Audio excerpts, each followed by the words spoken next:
तस्वीर में विराजमान माँ को प्रणाम। आप सभी को नमस्ते।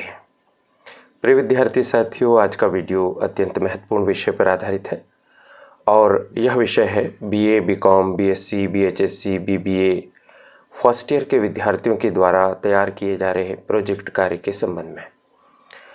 आप सभी को फील्ड प्रोजेक्ट मिला होगा या आप में से अधिकांश विद्यार्थियों ने फील्ड प्रोजेक्ट का चयन किया है। आपको पता ही है कि यह समूह में किया जाने वाला कार्य है और इसमें कम से कम 4 और अधिक से अधिक 6 विद्यार्थी सम्मिलित हो सकते हैं। प्रत्येक विद्यार्थी के लिए यह परीक्षा 100 अंकों की है, अतः यह समूह के हिसाब से 400, 500 या 600 अंकों का कार्य है। इतने सारे अंकों का कार्य होने की वजह से इसकी गुणवत्ता भी उस स्तर की होना आवश्यक है। साथ ही साथ फील्ड प्रोजेक्ट को संपन्न करने के लिए आपको कुछ फॉर्मेट और कुछ प्रगति प्रतिवेदन भी तैयार करने होते हैं। आज के इस वीडियो में हम ऐसे ही कार्य के प्रगति प्रतिवेदन क्रमांक 1 के बारे में बात करेंगे, जिसे P1 का नाम दिया गया है। P1 क्या होता है, इसमें कितने पॉइंट्स हैं, कौन कौन से पॉइंट्स हैं, उसकी सामग्री कैसे लिखना है और किस तरह से इसे जमा करना है, ये सारी बातें आप सिलसिलेवार जान सकेंगे। यह करियर एडवाइस चैनल है, आपकी पढ़ाई और आपके करियर का सच्चा साथी। कृपया इसे सब्सक्राइब कर दीजिए, बेल आइकॉन भी प्रेस कर दीजिए। चलिए बात करते हैं प्रारूप P1 की। P1 का संबंध प्रगति के प्रतिवेदन से है। इसका तात्पर्य यह है कि फील्ड प्रोजेक्ट बनाने में आपने जैसे ही कार्य शुरू किया और कुछ समय में आपने कार्य की क्या प्रगति की है, इसको आपको अलग अलग प्रारूप में भरकर अपने मार्गदर्शक शिक्षक के पास जमा करना है। ज़रा आप अपने आप से पूछिए कि क्या अभी तक आपने P1 जमा किया है? नहीं जमा किया है तो काफ़ी देर कर दी है आपने। अभी भी जागृत हो जाइए और इसे तुरंत ही तैयार करके जमा कीजिए।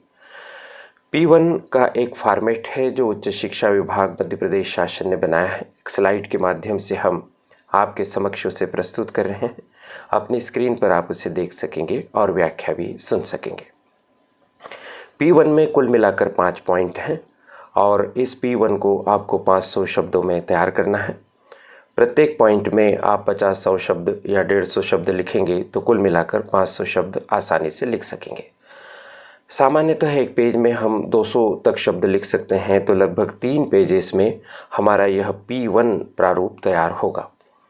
चलिए देखते हैं कौन कौन से इसमें पॉइंट्स हैं और उनको कैसे लिखा जाना है। सबसे पहला पॉइंट है परियोजना कार्य का परिचय एवं क्षेत्र। साथियों, आपने जो परियोजना कार्य के लिए विषय चुना है वह कार्य किस तरह का है, उसकी क्या विशिष्टताएं हैं और उसका क्षेत्र कहाँ तक है, इसके बारे में आपको बताना है। उदाहरण के तौर पर मैंने अपने विद्यार्थियों के एक समूह को एक परियोजना कार्य सौंपा है, संघ लोक सेवा आयोग की प्रशासनिक सेवा परीक्षा की तैयारी और उसमें सफलता के सूत्र।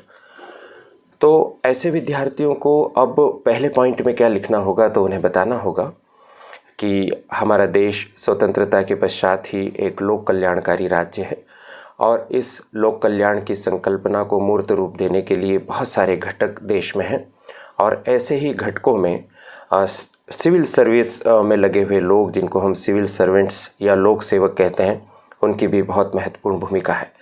सच्चे, अच्छे, समर्पित, निष्ठावान लोक सेवक किसी भी देश के लोकतंत्र को या किसी भी देश के संविधान को सफल बनाने में सबसे बड़ी भूमिका निभाते हैं।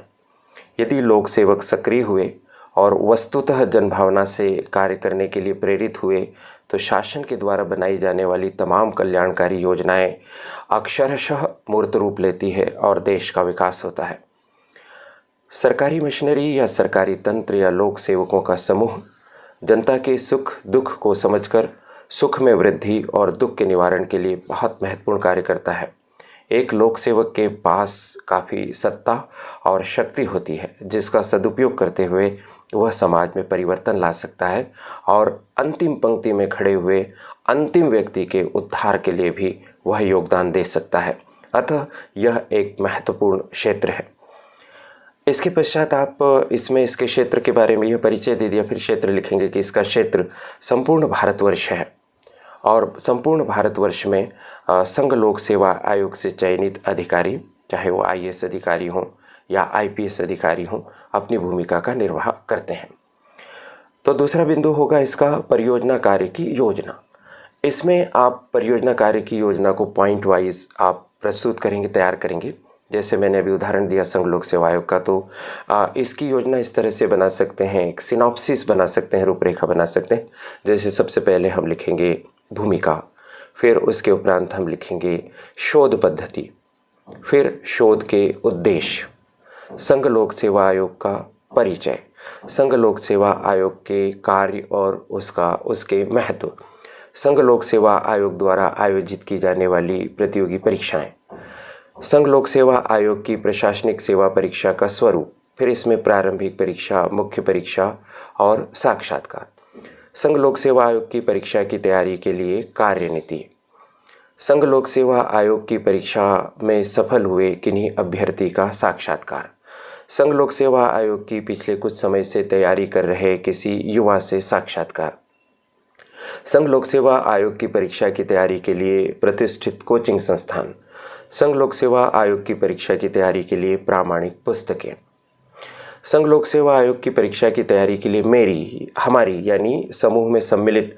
विद्यार्थियों की क्या कार्य योजना होगी वह, फिर उसके उपरांत संघ लोक सेवा आयोग परीक्षा के पिछले वर्षों के प्रश्न पत्र, अंत में उपसंहार, संदर्भ सूची आदि।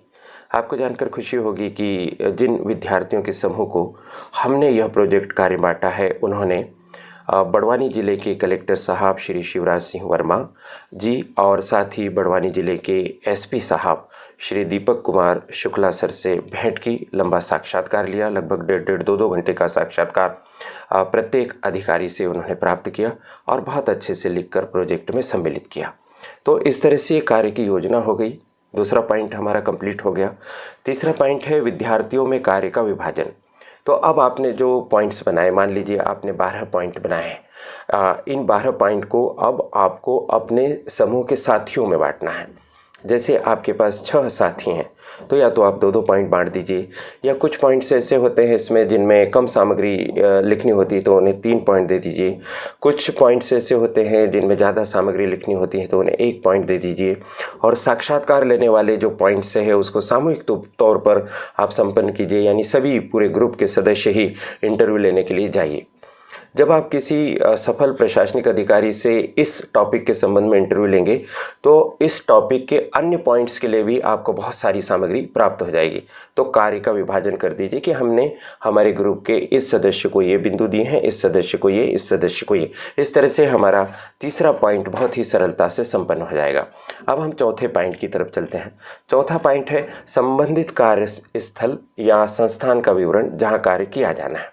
तो आपको जिस भी संस्था से संबंधित, जिस भी कार्यस्थल से संबंधित प्रोजेक्ट सौंपा है उसका वर्णन करना है। जैसे इस वीडियो के उदाहरण में हम कलेक्टोरेट कार्यालय और SP साहब के कार्यालय का वर्णन करेंगे कि बड़वानी जिले का कलेक्टर कार्यालय कहाँ पर स्थित है, वो भवन किस तरह से बना हुआ है, उसमें कितने लोग काम करते हैं, वर्तमान में कलेक्टर साहब कौन हैं, पूर्व में कलेक्टर साहब कौन कौन रहे हैं। इसी तरह से SP साहब के कार्यालय के बारे में भी हम बात करेंगे। मान लीजिए आप वाणिज्य के विद्यार्थी हैं और किसी होटल व्यवसाय से संबंधित आप प्रोजेक्ट पर कार्य कर रहे हैं तो आप उस होटल का वर्णन इसमें करेंगे। इस तरह से जिस विषय पर आपको कार्य मिला है उसका वर्णन करना है। साथ ही ये फील्ड प्रोजेक्ट है, केवल किताबों की सहायता से नहीं होगा बल्कि आपको इसके लिए फील्ड पर जाना भी ज़रूरी होगा। तभी आप राष्ट्रीय शिक्षा नीति 2020 के वास्तविक उद्देश्यों को पूरा करते हुए अपने जीवन के लिए महत्वपूर्ण शिक्षाएं प्राप्त कर सकेंगे। इसके बाद आप लिखेंगे उद्देश्य तथा प्रासंगिकता वाला 5वां पॉइंट, अंतिम पॉइंट।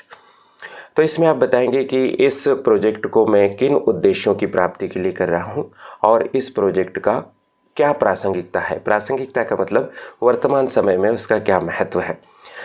साथियों, आपको इस बात को नोट कर लेना चाहिए कि उच्च शिक्षा विभाग ने यह निर्देश दिया है कि प्रोजेक्ट का विषय ऐसा होना चाहिए जो समूह के विद्यार्थियों के लिए तो लाभदायक हो ही, साथ ही साथ उसका लाभ समाज के लिए भी होना चाहिए। तो आप उद्देश्य लिखते समय आप बताइएगा कि समाज को इसका क्या लाभ हो सकेगा, समाज को इससे क्या फ़ायदा मिलेगा, यह बताना आपके लिए अत्यंत ही आवश्यक है। साथ ही साथ इसका भी महत्व क्या है। जैसे संघ लोक सेवा आयोग में तो हम बता सकते हैं कि इसका उद्देश्य प्रशासनिक तंत्र को समझना, प्रशासन तंत्र में हम कैसे प्रवेश कर सकते हैं, उसकी प्रक्रिया को जानना, उसकी तैयारी करना और प्रशासन तंत्र में सम्मिलित होकर प्रशासन और शासन के साथ मिलकर देश, राज्य और अपने जिले का विकास करना है, ऐसा उद्देश्य बता सकते हैं। प्रासंगिकता यह बता सकते हैं कि लोक सेवक और एक ऐसी व्यवस्था है जिसके बिना कोई शासन संचालित नहीं हो सकता। आदिकाल से लगाकर आज तक चाहे किसी भी प्रकार का राज्य का स्वरूप रहा हो, हर राज्य में लोक सेवकों की बहुत बड़ी भूमिका रही। अतः अच्छे, ईमानदार, कर्तव्यनिष्ठ लोक सेवक समाज के लिए, देश के लिए सदैव प्रासंगिक बने रहेंगे और इसलिए यह परियोजना कार्य भी प्रासंगिक बना रहेगा। तो साथियों, यह P1 की बात हुई। आशा है उदाहरण के माध्यम से समझाने पर आप भली भांति इसको समझ गए होंगे। P1 लिखना तुरंत शुरू करिए और अपने अपने कॉलेजेस में अपने मार्गदर्शक प्राध्यापक सर के पास जाकर इसे जमा करवाइए। इस महत्वपूर्ण अनुभव को साझा करने का अवसर मुझे मिला, इसके लिए करियर एडवाइस चैनल की संचालिका प्रीति गुलवानिया जी के प्रति बहुत बहुत आभार। उनकी परिश्रमी टीम को भी बहुत बहुत साधुवाद। आप अपना कार्य अच्छे से कर सकें, इसके लिए शुभकामनाएं। नमस्कार।